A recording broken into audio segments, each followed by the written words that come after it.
Gracias, por supuesto, especialmente a Raúl Olmos, a Marcelo Carbone, a todas las autoridades del diario, a Gabriela Granata. Es para mí un gran orgullo estar acá hoy y poder también compartir con ustedes algunos elementos simplemente para analizar la coyuntura en este evento, porque para mí el diario BAE es muy importante. La verdad que quiero destinar 2 minutos simplemente a esto. No es un agradecimiento de ocasión el que yo tengo para los Olmos, para el grupo. Nosotros, y digo nosotros porque yo entré a BAE junto con un grupo de trabajadores de prensa que nos quedamos sin trabajo en crítica en su momento. O sea, todos los procesos son históricos, ¿no? Y nuestra incorporación de un grupo de 10, 12 compañeros fue en ese momento el fruto de una discusión que justamente permite la existencia de medios de capital nacional en circunstancias como la que abrió la quiebra de Crítica, ¿no? Nosotros nos quedamos de repente en la calle sin indemnización, un accionista extranjero, desconocido, español, que había puesto una plata misteriosa, pugnando por una habilitación que no llegó, todo muy extraño. Bueno, terminamos 200 familias sin sustento, y la verdad que los Olmos en ese contexto, que ya tenían crónica, fueron muy comprensivos de esa situación y garantizaron también un espacio que el día de hoy, creo yo, sostiene con honestidad intelectual un debate sobre la economía que no se ve en todas las publicaciones sobre economía acá en la Argentina. En BAE, digo, yo entré, había otra administración, también tiene una historia y todo es producto de su época, ¿no?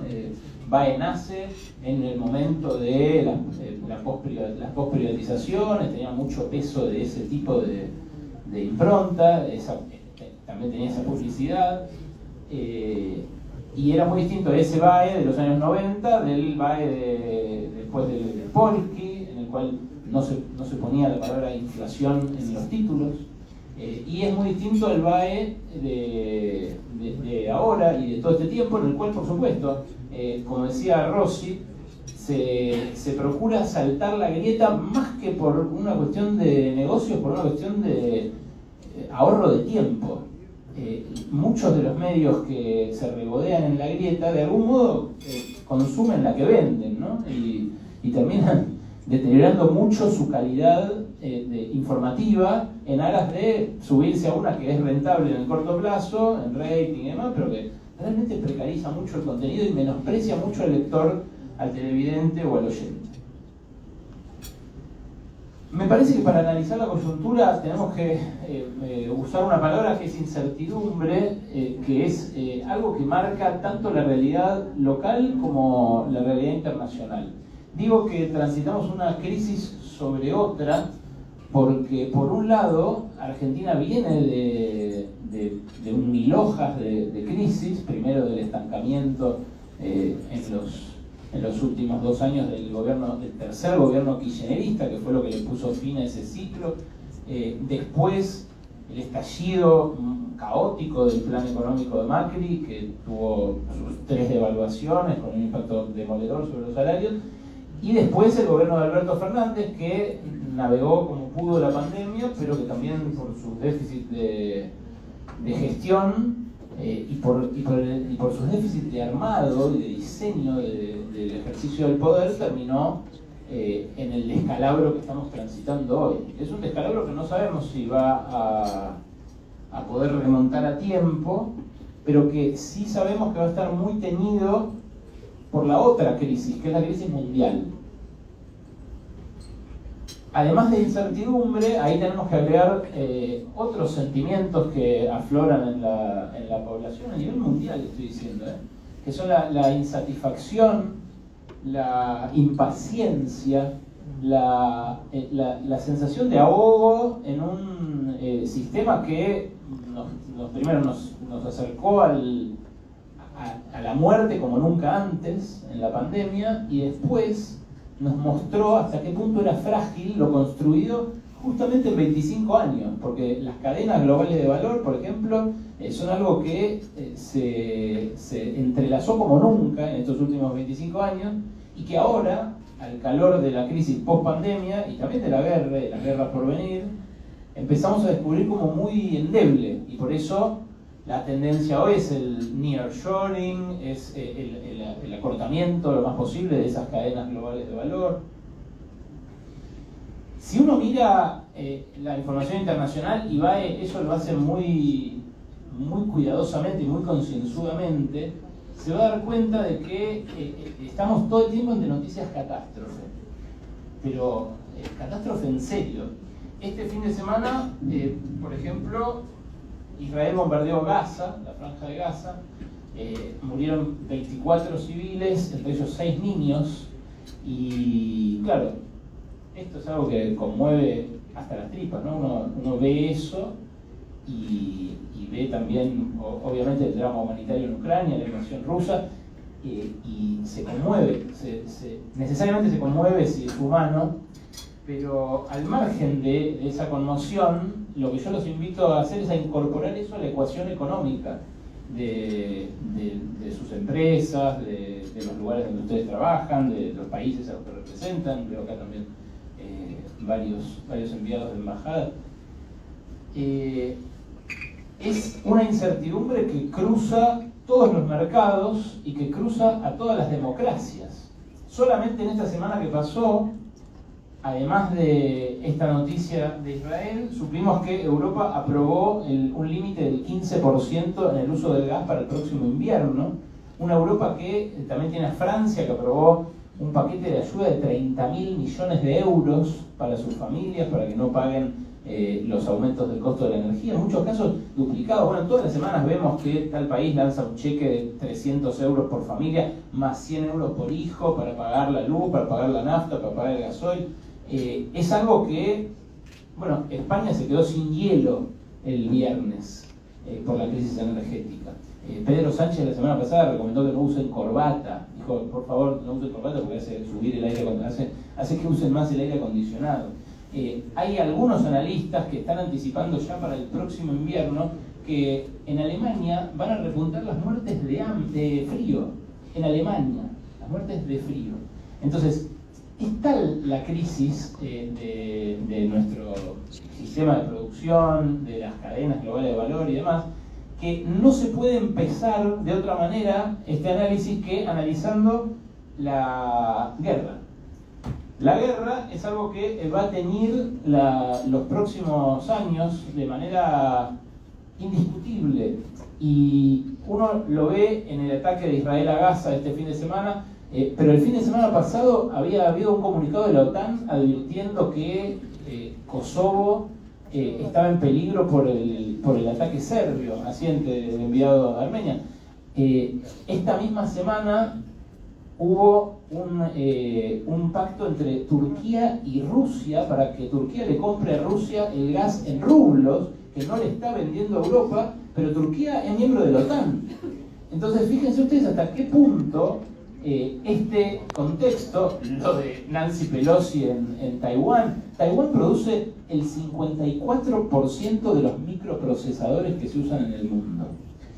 Imagínense ustedes la disrupción productiva que significaría que se bloquee durante un mes las exportaciones de Taiwán, para todas las cadenas de valor, para todas las fábricas del mundo, distintas cosas que usan microprocesadores. Bueno, lo que anticipa el gasto en armamento por parte de las grandes potencias es más guerra, cada vez más guerra. El año pasado, en la post-pandemia, según el Instituto de Estudios por la Paz de Estocolmo, el gasto en armamento fue récord en toda la historia. No había habido un año con más gasto en armamento que 2021, donde se gastaron por primera vez más de 2 billones de dólares en armas. ¿Quién lleva la delantera en esto? Obviamente Estados Unidos. Estados Unidos gasta año por año más en armamento que las 10 potencias que le siguen.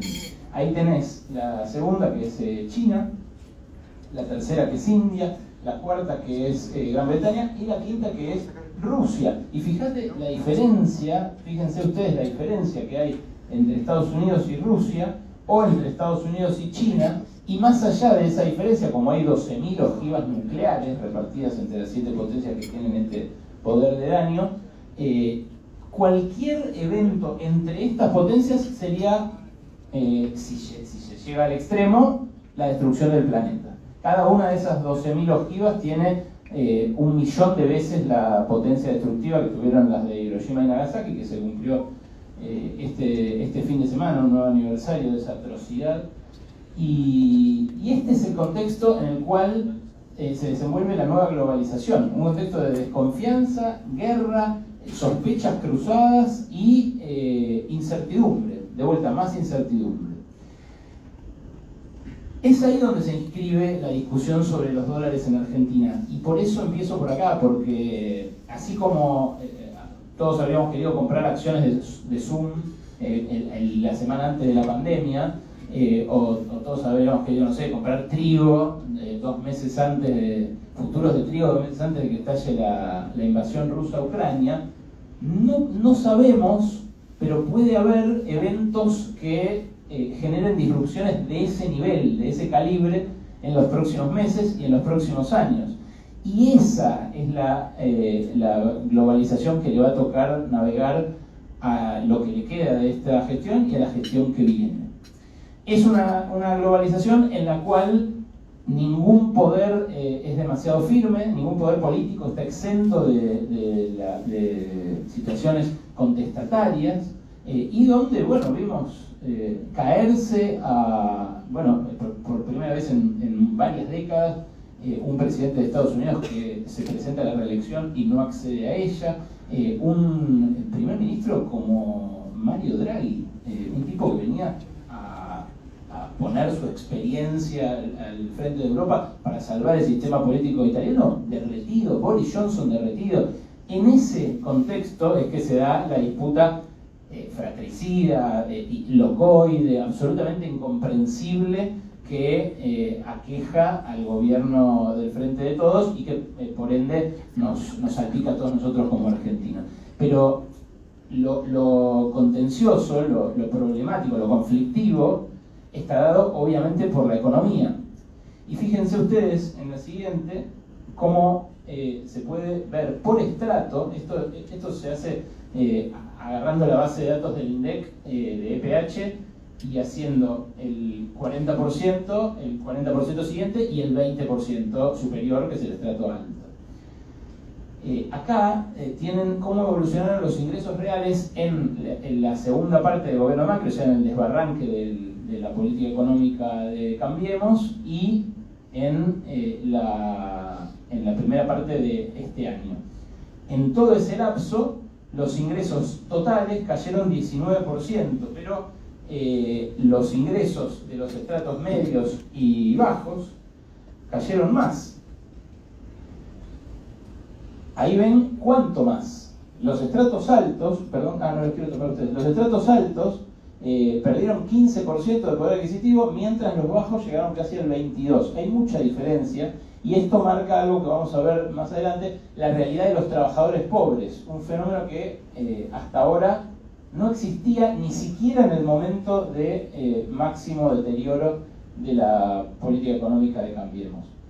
De hecho, acá está, separados los primeros 2 años, 18 al 20 y 20 al 22, y acá lo que vemos es que la pérdida en los años de Macri post-corrida, después de que se llevan puesto a Caputo Sturzenegger, que Caputo pasa al Banco Central. Bueno, este fue el saldo en términos de ingresos. El saldo de la primera mitad del gobierno de Alberto Fernández fue o sea, una recuperación casi inexistente, pero concentrada además en el estrato alto. Y esto es lo que para mí tiene más implicancias políticas, porque el año pasado Argentina vivió una recuperación a un ritmo que hacía mucho tiempo no se veía, desde las tasas chinas de principios de los años 2000, justamente también a caballo de un ciclo de altos precios de las commodities, pero la matriz distributiva de este año de fuerte repunte fue muy regresiva, y eso genera una potenciación de la insatisfacción que yo les decía se vive en todo el planeta. este hecho, el hecho de que 4 vivos se hayan quedado con el crecimiento del año pasado, como había anticipado la vicepresidenta antes de que ocurriera, cuando empezaba a ocurrir esto en otros países, bueno, no es que la convierta a ella en una genia de la anticipación, sino que exhibe hasta qué punto no pudo sintetizar el Frente de Todos esa advertencia con la gestión y con la perspectiva de una promesa que había hecho, que era recomponer los ingresos de las mayorías perdidos durante la época de Macri. Acá está el gráfico hecho de los salarios públicos y privados al momento en el cual falló la promesa, digamos. A ver cómo es el láser.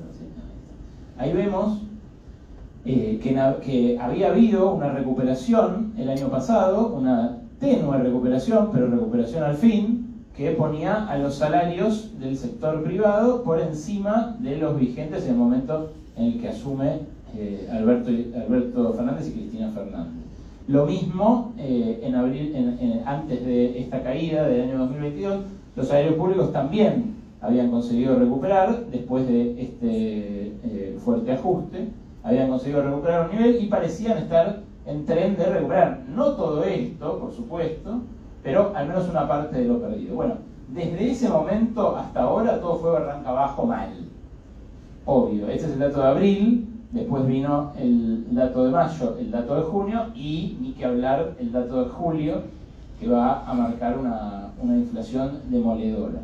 Y uno acá podría decir, bueno, es lo que cayó la economía, ¿no? Uno ve, a ver, le das la vuelta, ahí está.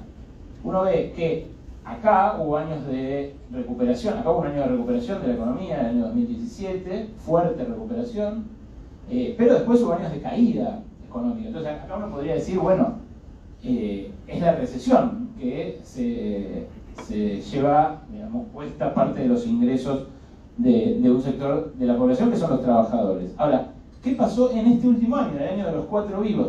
Esto es un análisis que hizo Cifra, el Centro de Estudios y Formación de la CTA de Hugo Yasky. O sea, no es ni de Duhovne, ni del macrismo, ni de la izquierda, es de la propia CTA que apoya al gobierno.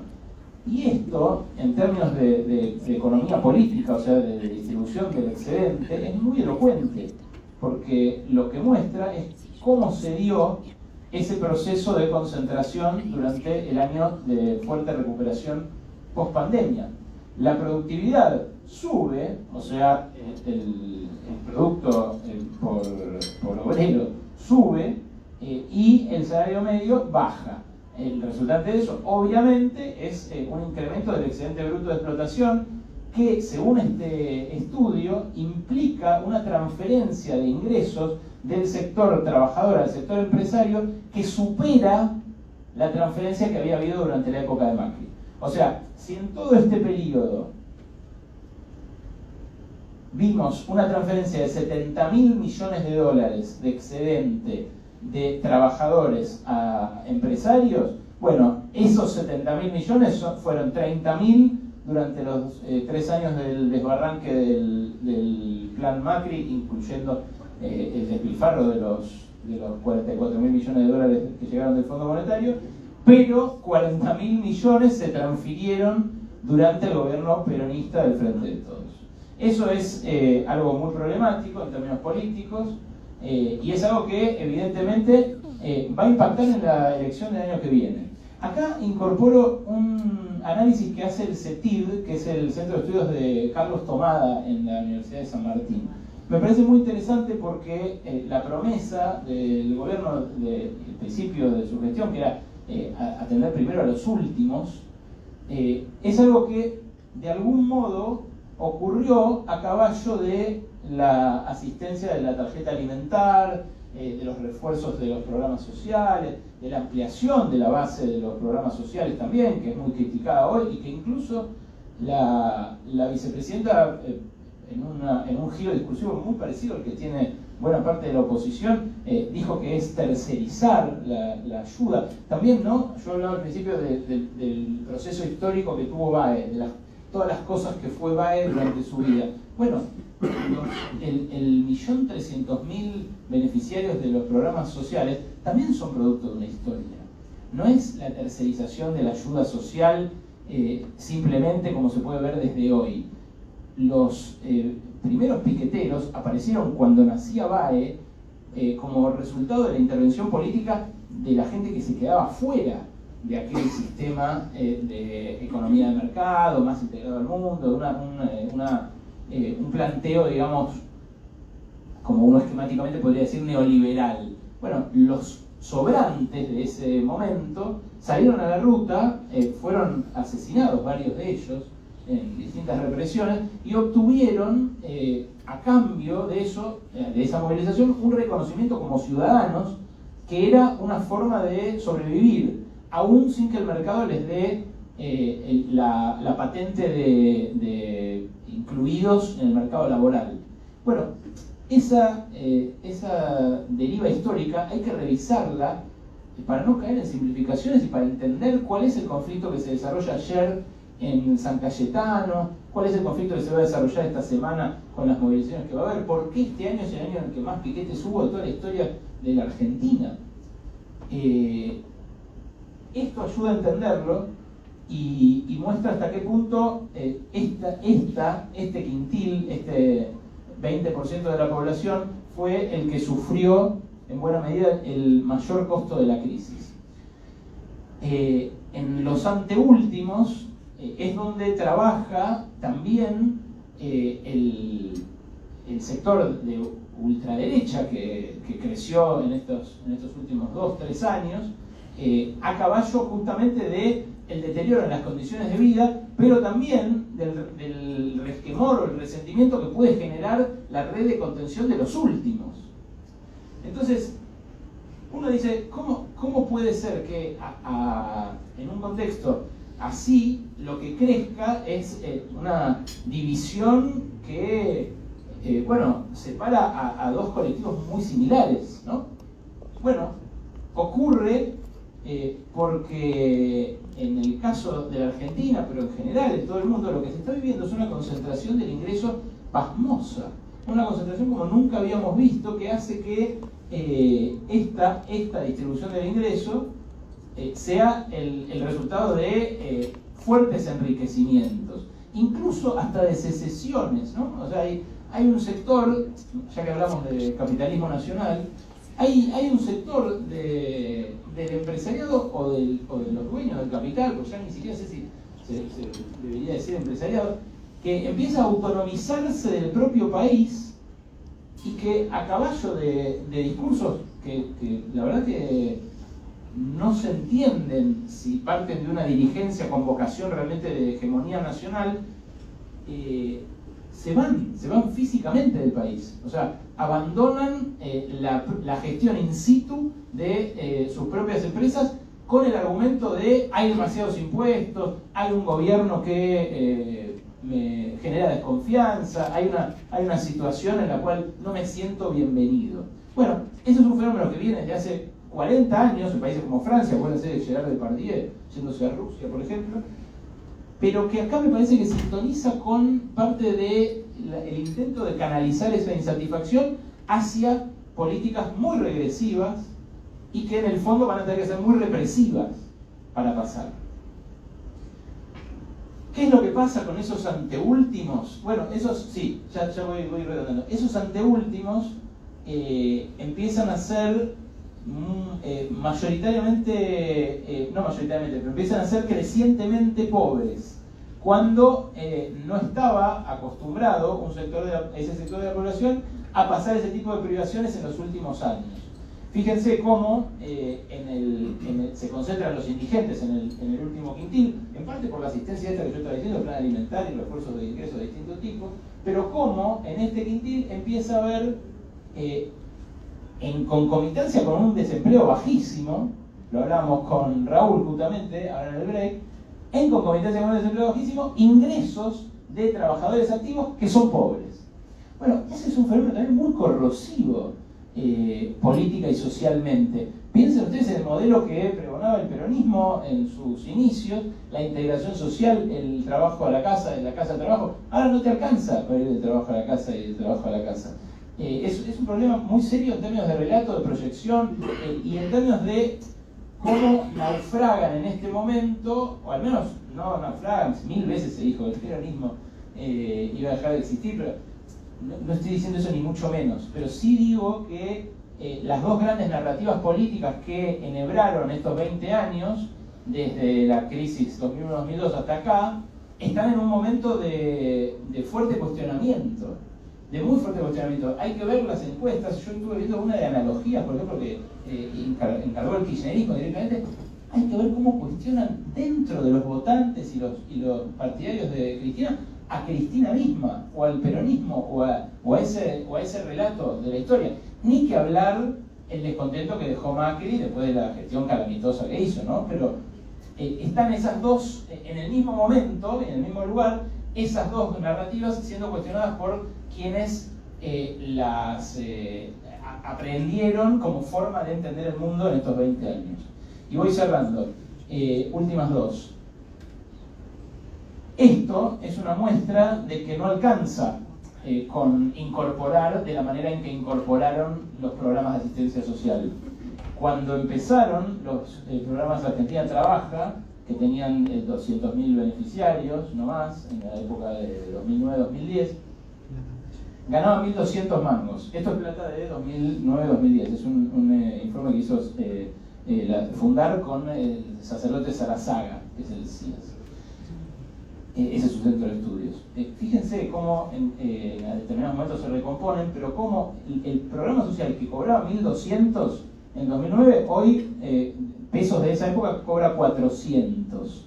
O sea que lejos de darse una situación en la cual esto sustituye a un salario, cada vez lo sustituye menos. Y esto hace más explosivo todavía el combo en el cual se recupera, como veíamos, la productividad, pero no los salarios. Entonces se recupera la productividad, no los salarios, y en términos de economía política tampoco se recupera el sustituto del salario que genera esa lucha en términos históricos de los que se quedan afuera del sistema. Bueno, eso nos trae hasta hoy un momento en el cual no quise abundar sobre lo que ustedes están viendo en todas las presentaciones seguramente económicas que ven, que es la inflación récord, el límite a una de las fuentes de financiamiento que tuvo el gobierno en estos años, que es la emisión de pesos, y la discusión en torno a cómo financiarse, porque son 4 las vías en las que se puede cerrar una brecha fiscal, que son endeudarse, hoy vedado para el gobierno por la mala praxis del anterior, emitir, que hoy está también vedada por el abuso y el llevarlo al límite que ocurrió durante la pandemia, y después los otros, que son ajustar el gasto o incrementar los ingresos. Bueno, incrementar los ingresos es parte de la discusión que en el mundo se está dando con los impuestos a las rentas extraordinarias, a las grandes fortunas, con los impuestos sobre ese sector que concentró ingresos y ganancias durante este último tiempo, y que a caballo para mí de este mundo en crisis y en guerra va a seguir concentrando ingresos y ganancias. Entonces el desafío es ver si queremos tener una sociedad armónica, una sociedad que más o menos integre a toda su población, que no esté en guerra civil, cómo hacer para apuntalar a un mercado laboral que muestra flaquezas, a un mercado productivo que está lleno de incertidumbre, apuntalarlo socialmente para que no vuele por el aire. Bueno, eso hoy en Argentina tiene un subtítulo que es bajar la inflación. Coinciden las personas con las que hablo a uno y otro lado de la grieta, los economistas serios con los que hablo a uno y otro lado de la grieta, en que esto no se puede hacer de la noche a la mañana. Claro, se podría hacer o se podría intentar hacer como intentó hacerlo Duhovne con resultados catastróficos, el compromiso de emisión cero y de déficit cero, que terminó con una inflación récord en 30 años. Bueno, ahora estamos con una inflación récord en 40 años, y si no queremos hacer un intento ortodoxo de ese tipo, que naufragó, como decía, bueno, tiene que ser el gobierno, tenemos que ser los argentinos como sociedad, muy precisos, muy asertivos y muy coordinados. 3 cosas que a este gobierno no le no le ocurrieron, lamentablemente, durante su gestión. Y me parece que esto la gente lo sabe, y por eso responden en esa encuesta de analogías de la que les hablaba, de la siguiente manera. Cuando les preguntan quién puede implementar un plan de estabilización, el que gana es nadie. Nadie. Esto es consecuencia del agotamiento de las dos narrativas políticas del que les hablaba antes, pero también de la demostración de que, si bien tienen mucho predicamento, los discursos simplistas que enarbola el neofascismo, la nueva ultraderecha, son muy pregnantes porque son muy simples, los entiende mi primito de 15 años. Entonces, está bárbaro para él tener una explicación a un problema que hace décadas desvela a los adultos. Bueno, sí, en todo momento y en todo lugar la inflación es un fenómeno monetario. Claro, el tipo lo dice además con un histrionismo que convence. Pero la gente se da cuenta de que no. La gente se da cuenta de que la inflación expresa algo más complejo en la Argentina y en el mundo. ¿Por qué? Porque lo tenemos a Jerome Powell de la Reserva Federal tirándole con bazucas de suba de tasa de interés a la inflación, y la inflación se mueve así como King Kong, diciendo, ¿qué? ¿A mí? ¿Con esto? Bueno, esa discusión en términos globales y en términos nacionales está abierta. Está abierta de cara a un año electoral que puede salir para cualquier lado. No voy a aventurar escenarios para la elección, ni mucho menos, pero que necesariamente tiene que incorporar la idea de incertidumbre por el contexto global en el que se da y por cómo quedamos después de la pandemia. Porque posta, quedamos afectados en nuestro razonar la economía. Es así, cambió el consumidor, la nueva generación de consumidores se la gasta toda. Hay una idea de que la plata quema en las manos, pero eso no es lo único que explica los restaurantes llenos, los teatros llenos y la nula capacidad de ahorro. Hay un fenómeno muy secular, pero mucho más profundo a nivel global, que me parece tenemos que incorporar al análisis de la Argentina y de esta política económica, que puede terminar en otra devaluación en un par de meses, o 3 o 4 o lo que sea, o en un intento de llevarla sin esa devaluación para no generar un ajuste sobre el ajuste, pero que, como digo, va a requerir una coordinación que hasta ahora el Frente de Todos no mostró ni en figuritas. Cierro acá y nada.